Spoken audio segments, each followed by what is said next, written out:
Good morning, everybody. It's fantastic to see so many schools here today. I really didn't expect us to be able to get so many Rosendale schools today, especially with all pupils being back on Monday. So it's great to see that you're all eager to share, collaborate and learn together as we move forward as a borough. For those that don't know, I know the majority of you, but my name is Nathan. I'm the school games organiser and School Sports Partnership Manager over in Rosendale, based at the Valley Leadership Academy, and I've been here for 8 years. And I just think Rosendale is such a special community. So I'm I just love working here, to be fair. But we've had a fantastic start to the day. Really powerful words from Chris and from Emma, and I think that's really resonated with all of us, really. And just now, the discussions have been fantastic so far. As a school games organised in School Sports Partnership, it really is to learn what's going well in schools in Rosendale. So rather than me kind of us being very prescriptive, we can work more closely with you guys, so that we can actually change the physical activity behaviours of young people in our communities and plan and move forward together, really. Now, in the background, Emily, who is our physical activity behaviour change. Nathan, Bibby. Hello. I don't know whether someone was trying to speak then or they should have been on mute. But she's been capturing what we've kind of been discussing there and really plotting it on a mind map that we've kind of created. Now, as you can see on this mind map, it's kind of divided up into four areas. And if you're looking at it, there's a lot of this is kind of going down in that bottom right-hand area, which is all kind of to do with the school day. So you're talking about breaks and lunch times, what we do in terms of the School Sports Partnership, before and after school clubs, events and visits. We've got some around the outdoor spaces, like I talked about, what they've done at St Anne's and Forest School areas, obviously.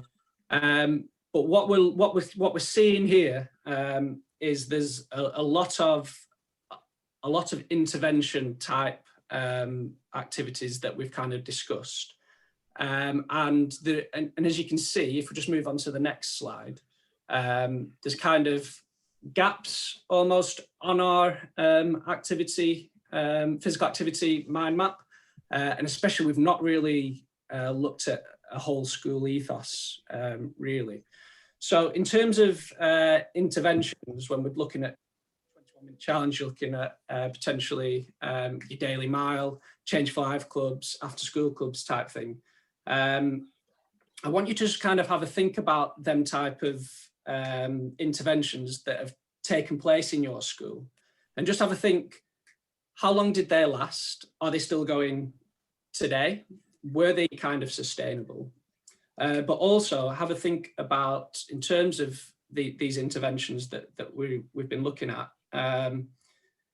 when Emma was talking about them pupils that, when you go home and you do worry about them, are they able to access them interventions? Are they accessing them? Does it work for all pupils?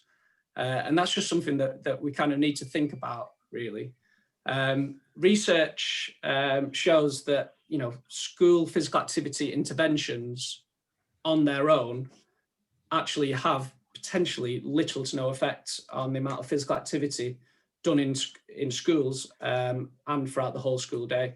And that's attributed mainly down to it being, these interventions tend to be like a top-down approach, where external stakeholders such as myself, our coaches, Sport England, Youth Sport Trust, we're kind of driving the intervention design with little input from you guys as school leaders. And that can sometimes result in potentially poor implementation, poor understanding of the programs that we're trying to put in place in schools, and potentially not always people that are delivering it understanding the power of physical activity.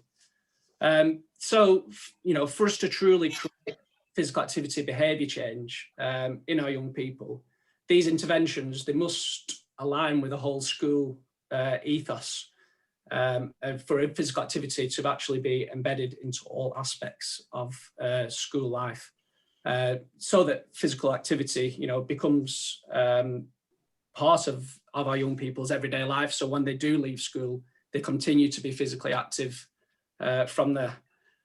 So guys, I'm just going to hand over to Mark, who's just going to talk a little bit more about that whole school ethos, and then we can move on.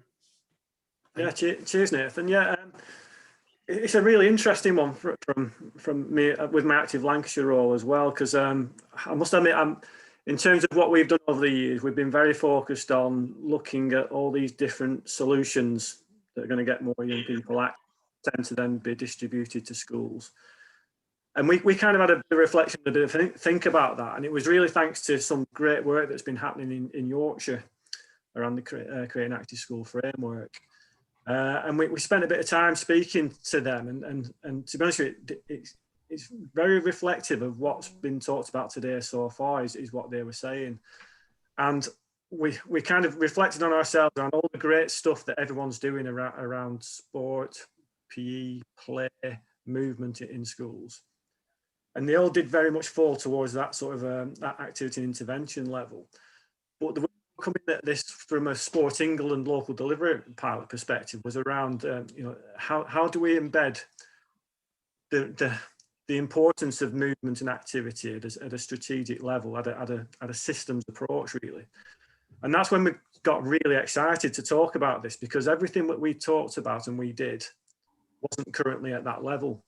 And that's what we wanted to almost work with schools and work with nurseries and work with high schools about, to understand if moving the conversation around physical activity up to a whole school approach, where the vision and the ethos and the school plan is all embedded around physical activity, or physical activity is embedded in at that level, whether that can make a real change to behaviours of teachers, behaviours of young people, behaviours of parents, and behaviours of communities as well, to really focus on just movement and moving more and being active.